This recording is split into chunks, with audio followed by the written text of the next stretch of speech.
Let's do some spitball. All right. You want to go first or want me to? Uh, Oh, hang on a second. Like, if the camera that the video's on isn't the same angle I'm seeing, is it? no. I was going to say, what they probably can't see is that you could probably get a nice juicy wet spitball right in the cleavage of Elvira. That's, on this video, you can't see it. Ah, bugger. Oh, well. On this video, it cuts off at... Oh, hang on. You get that one, and you get that one, and then there's a whole thing behind here that you can't see because I'm blocking it. All right, well... But they can. You know, this means nothing to anybody watching. Yeah, you can't see Elvira. Right. Unless I accidentally hit Elvira, Mistress of the Dark, and we talk about it. Well done. You landed on Elvira. Should I, hang on, should I get it? Should I pull it out? Wow, I can't believe that happened. Put the phonies back in so I can hear you and show the folks at home the cleavage that you're talking about. Yeah. Cassandra. Oh, Cassandra. What a phenomenal film, too. I love that movie. It is a fantastic film. And it is far superior to the sequel, Elvira's Haunted Hills, although that is still pretty good. That has Richard O'Brien in it, so there's something. Yeah, Australia's own. Or kind of. Not really. Not really. We claim him. We claim him like we claim Nicole Kidman and Russell Crowe and all those other famous Australians that weren't born in Australia and didn't become famous because of Australia and all that sort of stuff. Yeah, I used to love Elvira, that film, Mistress of Dark. It's such a cornball, zany kind of film, and to think that it was a film that came from her, I guess you'd call TV show, that was really, really cheap and hokey. Like, it was not a great show by any means. Oh, I mean, it was definitely very tongue-in-cheek and made on a budget, shall we say. That's what I mean. But it was like, I mean, if you've watched any of the others, like Svengoolie or any of those other horror hosts, I mean, they're all of a quality, shall we say. And Elvira was always a bit quicker-witted than a lot of the other ones. But yeah, there is... Have you ever seen... You can see it on YouTube. Have you ever seen the pilot to there was going to be an Elvira TV show? Like a sitcom, an Elvira sitcom. Wow. And it was her, and it was... I can't remember who the girl in it is, but her sister is played by the Judith Light's mother in Who's the Boss? Whose name I can never remember. But it was basically... It is 100% a rip-off of... Or like Sabrina the Teenage Witch with Melissa Joan Hart ripped it off. But whereas Sabrina the Teenage Witch is all from the perspective of Sabrina... This one is all from the perspective of Elvira and the other aunt, who gets their niece comes to live with them and discovers she has magical powers. But it's all about Elvira trying to get laid. That wouldn't be hard. That's not well, being Elvira, she kind of ran into a lot of trouble. It's some mothers do have them where things went wrong and stuff. But I'm positive it's on YouTube. Cool. And it's definitely worth checking out. I will do that. All right. And this, of course, Elvira was written by John Paragon. From Pee-wee's Playhouse. Pee-wee's Playhouse, and who also directed Twin Sitters with the Barbarian Brothers. I love John Paragon. What's his catchphrase? He's the genie on... I can't remember his spell. Remember. He has a spell, a chant. Anyway. He's also in Widow Yankovic's UHF.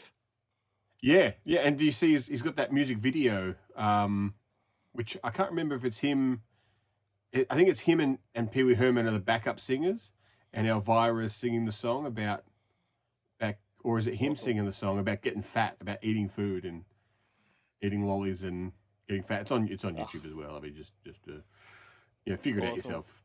Figure it out yourself, people at home. Like you got fingers. You can use the internet. Correct. All right, here we go. Okay, that landed on Space Truckers. Oh, I love Space Truckers. I Square do Pigs. too. Yeah, the Stuart Gordon film with Stephen Dorff. Actually, And there's a Dennis Hopper. You've got it there. I've got it. I you do. saw it here the other day. Where's it gone? No. Don't matter. Ruining my bit. Don't matter none. Ruining my bit. Yeah, Space I love Stuart Gordon films in general, but I really do get a kick out of his non-horror films, the ones that were sort of campy, kind of B-movie sci-fi. Like he did Robot Jocks and he did Fortress, and I love all these. Fortress is so good. I watched Space Truckers has Norm from Cheers doesn't he get sucked out of an airlock hole in the restaurant and stuff, and That's right. Debbie Mazza looking about as hot as Debbie Mazza's ever looked. Oh. And Charles Dance the villain? I reckon he might be. Yeah. I last watched it when Umbrella released it onto DVD, and I've probably seen it a handful of times before that on VHS. But because I've got the Blu-ray as well. It came out on Blu-ray in the US, and so I grabbed it because who's not going to get Space Truckers on Blu-ray when it comes out? It's one that I like having in my collection because 99% of the people who see it are like, what the fuck is this? And I'm like, fuck you, get out. It's funny how things sort of come around because I spoke about Space Truckers with the Bonehead Weekly guys when I was on their podcast a few weeks ago. So, there you go. It's in the air. All right, it's magic. It's your turn. Ether. Your turn. Oh. Let's do 3 each. 3 each. Gonna find something to. Oh,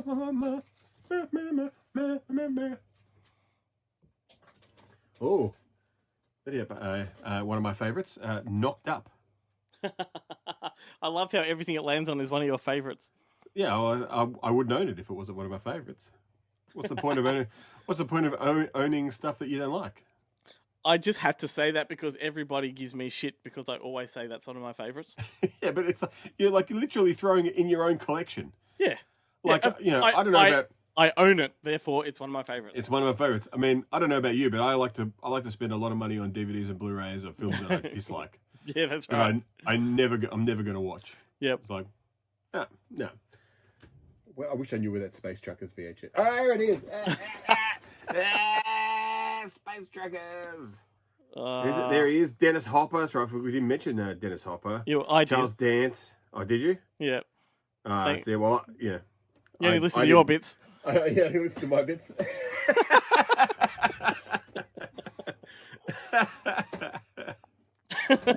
It goes in one ear out the other, mate. Nothing penetrates. What did you land on again? Knocked Up. Knocked Up. Knocked Up. As in the Seth Rogen film. Well, like you say Seth Rogen film, I say Katherine Heigl film. Yeah, but she disowns it. She hates it. Yeah, but no accounting for taste.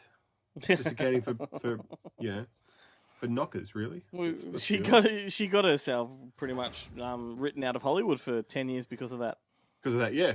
And she made her bit doing those kind of comedies.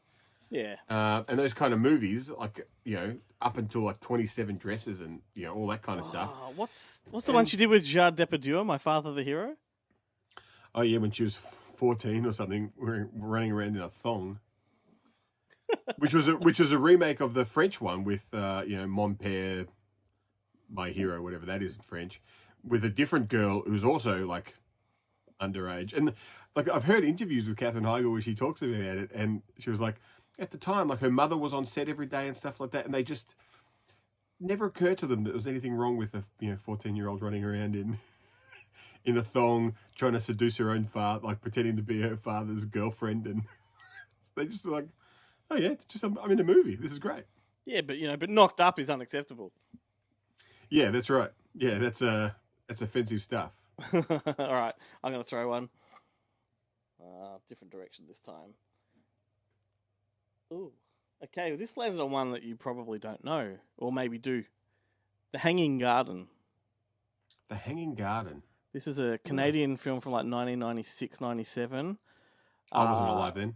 I love this one. It's an indie film. It's got Kerry Fox. Oh yeah, British Kerry Fox. British, New Zealand, Australian, whatever you want to call her. Oh, is that what she is? She's all those things from Shallow Grave and. Well, she's New Zealand, isn't she? Because she made her debut in Angel at My Table, the New Zealand film. No, I didn't know that. I know she was in that.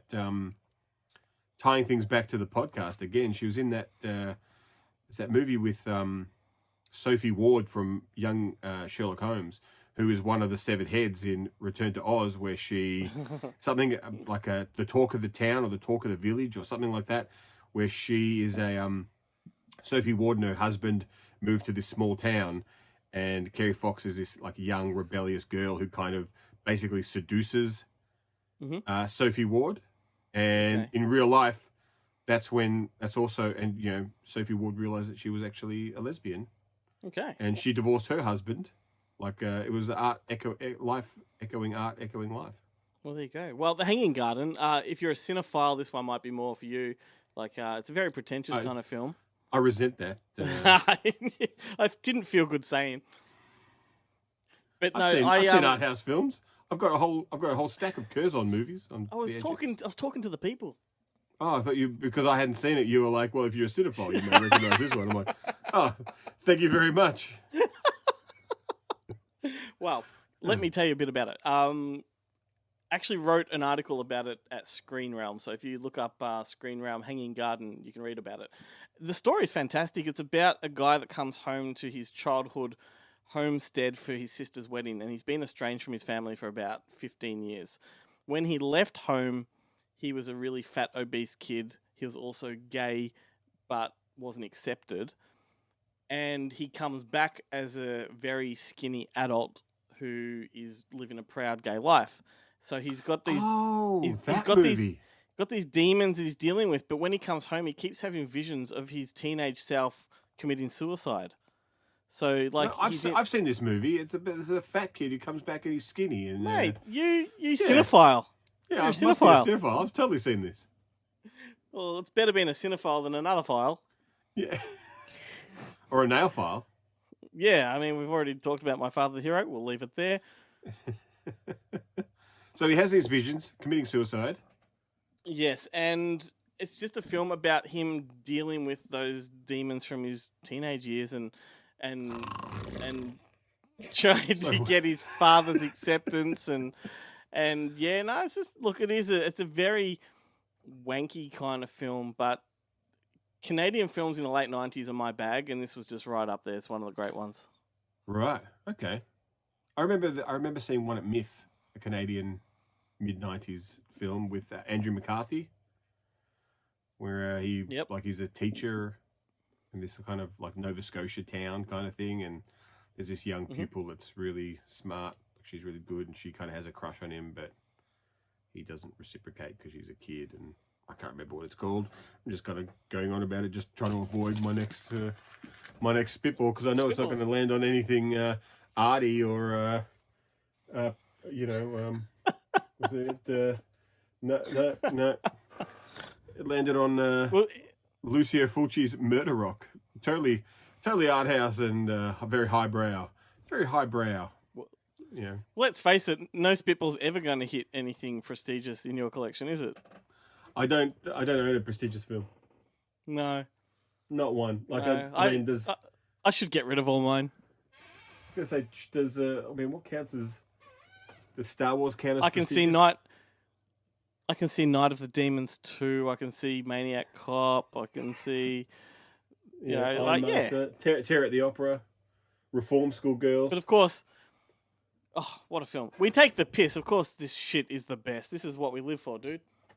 Yeah, I'm not embarrassed by my collection. I mean, like over there, I do have, like, I did get a bunch of Criterions and stuff the other day. So there's fancy movies like Cul-de-sac and A Face in the Crowd and A Lonely Place, and It Happened One Night, and Shock Corridor and Holiday, and like I've got like 30 screwball comedies, and there's Truffaut's Day for Night and Only Angels Have Wings and stuff. I mean, I've got fancy films. Just I just buy them literally for shelf dressing. I don't bother watching them. Okay, I'm done. What did you land on? I forgot. Memory of a sieve here. Oh, it was Murder Rock. Lucio Fulci's Murder Rock. Do you want to say anything about it? No, not really. Okay, my turn. All right. I'll go for the Blu-rays this time. Sure.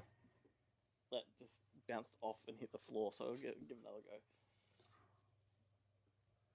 What kind of floor is it? Tiled? It's carpet. Laminate? It's carpet? Yeah. That's going to be a bit gross. It will be. Okay, here we go. All right. That also hit the floor, but I did catch where it landed, and it was Yoga Hoses. Yoga Hoses, the Kevin Smith's movie he made for his daughter. I've spoken at length about this one on the show. Let me just tell you, the first time I watched it, thought it was the biggest piece of shit I've ever seen. Second time I watched it, kind of enjoyed it. Third time I watched it, thought, hey, this movie's really good. Fourth time I watched it, fuck, this is great. Fifth, sixth, seventh time, I'm like, this is a fucking great film. And I now can watch it compulsively. I just don't understand how you got to that second viewing. If you thought it was a horrible piece of shit, why did you watch the second? Why did you watch it the second I do time? that with so many films because when they're that bad, I need to go back to see, did I miss something about it? You know? Right. Because I thought, being that it was a middle part to his proposed trilogy, I thought, well, I enjoyed Tusk. Well, why am I not enjoying this one? And I ended up loving it. The repeat viewings served a purpose. Right. Okay. I mean, I felt I had the exact opposite reaction to Mallrats. Like when I saw that at the cinema, I literally fell off my seat. I was laughing so hard. And then when it came out on video, I was working at the video store and I put it on and I was like, this is shit. I think it's overrated. But then, I've gotten back into it, watching it, it's more and more. But I find it an easy watch, but I don't love it. Yeah. But Yoga Hoses, I do. I think it's great. Like, I don't know why. It's just fun. I like all the Nazi stuff in there. It's very funny. Haley Joel Osment. I like little Bratwurst creatures. I mean, nothing says comedy more than Nazis. No. As proven in the Blues Brothers with the Illinois Nazis. Or Rat Race with the Nazi Museum. The Nazi Museum, yeah. The Barbie Museum.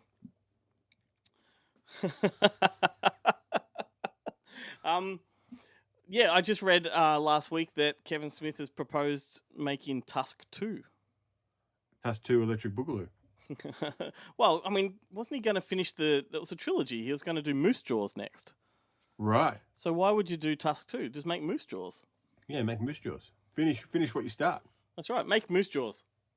Lay off the wacky backy and make the movies you said you're going to make. Yep. Far out, man. Yeah. Kevin Smith's a weird one. He's too busy hosting stuff on IMDb these days. Yeah, he's all into the self-promotion, which, I mean, that's his livelihood. That's his livelihood now. He can't make movies unless he does that. And he's very entertaining. Like I find him sometimes more entertaining than his movies. We should try and get him on the show. Well, not if he listens to this, he won't. He won't want to. Hey, I just told you how much I love Yoga Hoses. Yeah. How many people is he going to hear say they love Yoga Hoses as much as I do? I mean, if I go on about how much I love Pluto Nash, do you think that means we'll get Eddie Murphy on the show? No, but we might get Ron Underwood. Is he still alive? So, sure. Randy Quaid. It's all about Randy Quaid. Randy Quaid. We want Randy Quaid. We can get Randy Quaid. Randy Quaid. Once he stops running from the IRS, he'll be available.